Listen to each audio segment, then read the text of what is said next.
20 তারিখে মেলার শুভ সূচনা হয়েছিল। আমাদের এই ঊনকোটি জেলার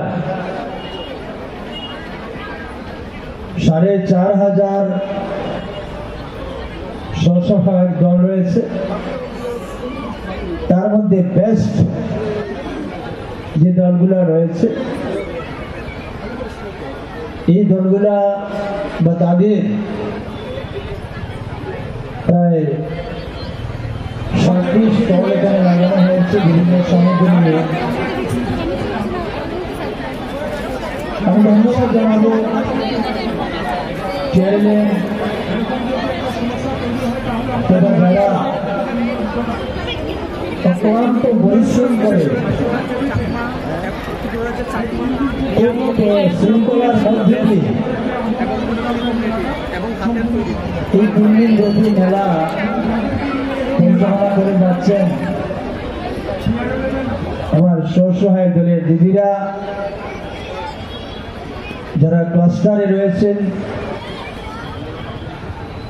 আর চেয়ারম্যানের যারা কর্মকর্তা এখানে রয়েছেন। আমি দেখছিলাম অনেকেই খুব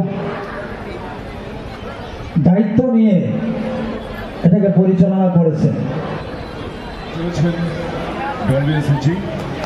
এই মেলার সঙ্গে অনেকেই যুক্ত রয়েছে।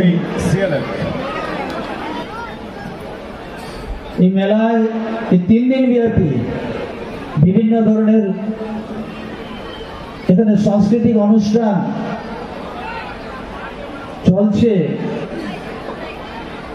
যারা সঙ্গীত বা নৃত্য এখানে পরিবেশন করছে, ওনাদেরও একটা সহযোগিতা আমরা অস্বীকার করতে পারি না। এবং সব মিলিয়ে একটা বহুমুখী সহযোগিতার মধ্য দিয়ে এই মেলার সৌন্দর্যতা বেড়েছে।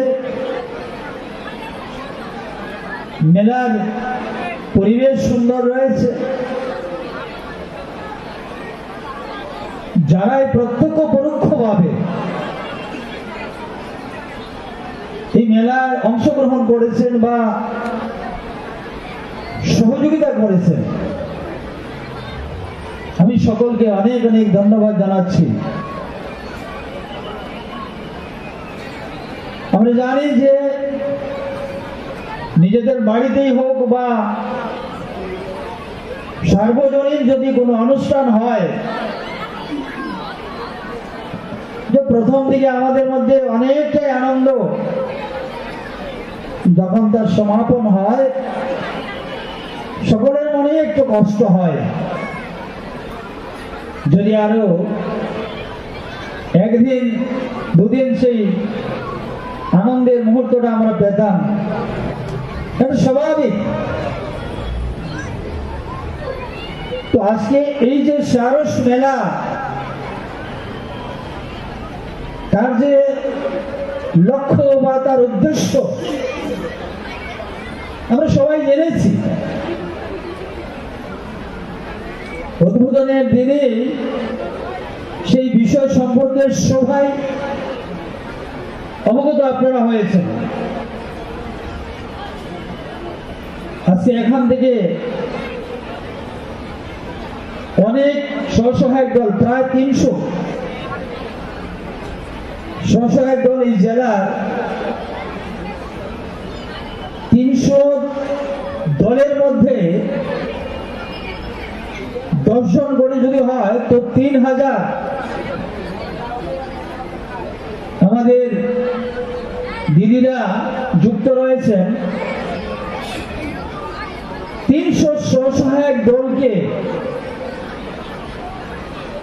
7 কোটি টাকা এদেরকে হাতে তুলে দেওয়া হয়েছে প্রথম দিনে। আমরা কল্পনা করতে পারিনি যে 300 স্বসহায়ক দল 7 কোটি টাকা তাদের মধ্যে বন্টন হয়েছে, চেক দেওয়া হয়েছে। গ্রামীণ অর্থনীতি স্বাভাবিকভাবেই সেটা অনেকটাই চাঙ্গা হবে। আর 300 পরিবার ডাইরেক্টলি আর্থিকভাবে উপকৃত হবে। এই যে পরিকল্পনা, এই যে উদ্যোগ, আমরা সবাই আজকে গ্রাম, পাহাড়, শহর, প্রত্যেকটা অঞ্চলে, বিশেষ করে যারা দিদিরা, মায়েরা, বোনেরা এটা অনুমান করে নিতে পারছেন যে স্বসহায়ক দলে যে সহযোগিতা, সরকারি সহযোগিতা রয়েছে, যে নিশ্চিতভাবে গ্রামীণ অর্থনীতির বিকাশ হবে। আর অর্থনীতির বিকাশের সাথে সাথে গ্রামীণ যারা অন্তিম পরিবার, দারিদ্র সীমার নিচে বসবাসকারী যে সমস্ত পরিবার রয়েছে, তাদের আর্থিক অবস্থার পরিবর্তন হবে। তার প্রমাণ এখানে একটা স্লোগান রাখা হয়েছে কেরালামের পক্ষ থেকে, দিদি লাখপতি, ত্রিপুরার অগ্রগতি। 1 লক্ষ